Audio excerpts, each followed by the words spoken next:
Non seulement le peuple algérien avant 1962 a servi de cobaye pour les armes nucléaires, chimiques et bactériologiques et à des expériences des instituts Pasteur mais aussi des laboratoires suisses et américains qui ont injecté sous prétexte de fausses campagnes de vaccination de l'eau radioactive aux Algériens et cela bien après l'indépendance de 1962. En 1976 la France était en colère contre la nationalisation du pétrole en 1971 mais aussi et surtout l'abandon du franc CFA aussi en 1976 la France a tout essayé pour déstabiliser l'Algérie qui voulait abandonner le franc CFA. En 1976 la France aurait largué des bombes chimiques de neige artificielle et nitrogène ou azote liquide qui ont tué 280 nomades et 2000 têtes de bétail près de Constantine, tout gelé instantanément. La France aurait aussi fait exploser des bombes atomiques en Algérie en 1976 et 1978, les sables radioactifs ont rendu aveugles des milliers de nomades et habitants du Sahara. La France a aussi foré en mer avec un bateau sous faux pavillon du Panama au large de Colo ou El Kala en algérien, et a créé des tremblements de terre entre 1976 et 1978 sous prétexte de recherche pétrolière. Ces forages ont fragilisé le sol et ont induit une infiltration de lave volcanique vers la surface ce qui a sans doute provoqué le tremblement de terre de El Asnam en 1980 puis celui de Boumertes en 2003. Des habitants de Boumertes affirment avoir vu une explosion sous-marine juste avant le séisme. La France avec le Maroc a aussi largué des fusils et armes en Kabylie avec des tracts appelant les Kabyles à tuer les autres Algériens arabes ou chawis.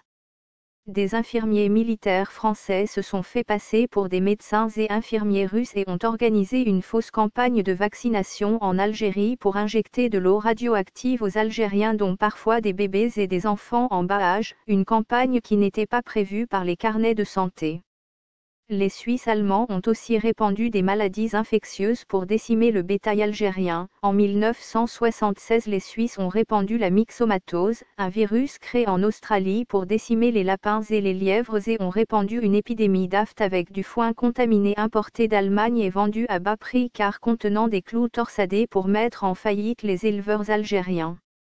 Des substances hautement radioactives ont été injectées à des patients au moyen de fausses campagnes de vaccination. Le programme a toujours été largement ignoré depuis qu'il a été rendu public ces dernières années. Dans le programme secret qui est maintenant reconnu comme étant vrai, le gouvernement des États-Unis a injecté au public des substances hautement toxiques comme le plutonium.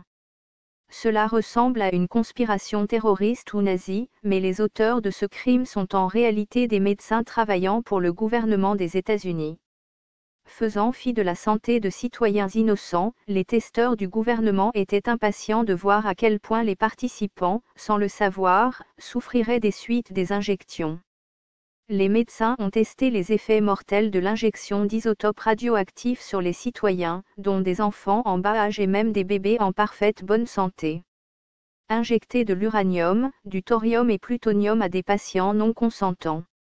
Tout a commencé en 1945, lorsqu'un employé de la centrale nucléaire d'Oak Ridge était victime d'un accident de voiture.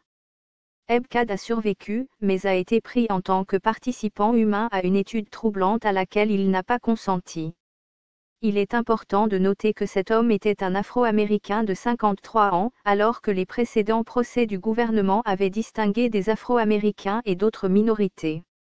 Les programmes racistes de stérilisation ont eu lieu entre 1929 et 1974 dans le cadre d'un programme eugénique reconnu qui, selon les responsables, créait une société meilleure. La plupart des victimes étaient des femmes pauvres et noires, jugées inaptes à procréer.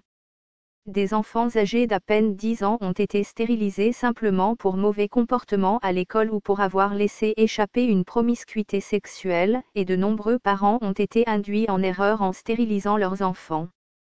Ebcad a été emmené et attaché à un lit avec un bras et une jambe cassée, où les médecins l'ont interrogé sur son état de santé actuel.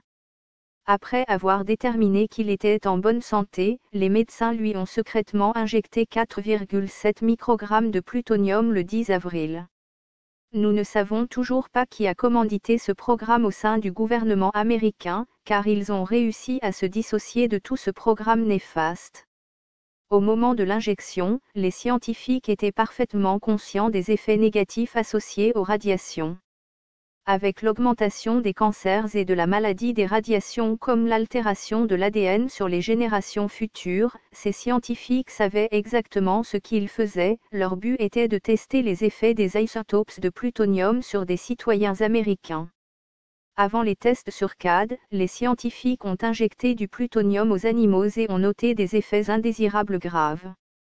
Dans certains cas, des animaux ont même été nourris avec des déchets radioactifs. Les scientifiques ont analysé les excrétions de CAD après 5 jours pour déterminer la quantité de plutonium retenue par son corps. Ils ont également refusé de soigner ses os brisés jusqu'au 15 avril et ont prélevé des échantillons des os pour contrôler la teneur en plutonium de son tissu osseux. 15 de ses dents ont été arrachées pour des tests. Après tout cela, ils n'ont jamais informé CAD de ce qu'il faisait. Une infirmière a déclaré que CAD suite à ces tortures s'était échappé au milieu de la nuit et qu'il avait été retrouvé mort en 1953 d'une insuffisance cardiaque. Malheureusement, CAD n'était pas la dernière victime de ces tests. 3 expériences humaines ont suivi, toutes des personnes atteintes d'un cancer cherchant un traitement. Au lieu d'un traitement, les patients ont reçu une injection de plutonium mortel afin que les scientifiques du gouvernement puissent en constater les effets. Un homme dans la soixantaine atteint d'un cancer du poumon, une femme dans la cinquantaine atteinte d'un cancer du sein et un jeune homme atteint d'un lymphome de Hodgkin, ils ont tous reçu du poison. De manière pratique, les enregistrements du 3e patient ne sont pas disponibles. On lui a injecté 15 fois plus que tout autre individu, à 95 microgrammes. Ce qui a suivi est un autre test généralisé. L'université de Rochester a rejoint le programme en injectant aux patients non seulement du plutonium, mais également des isotopes radioactifs comme le polonium et l'uranium. D'autres institutions telles que l'Université de Californie ont emboîté le pas.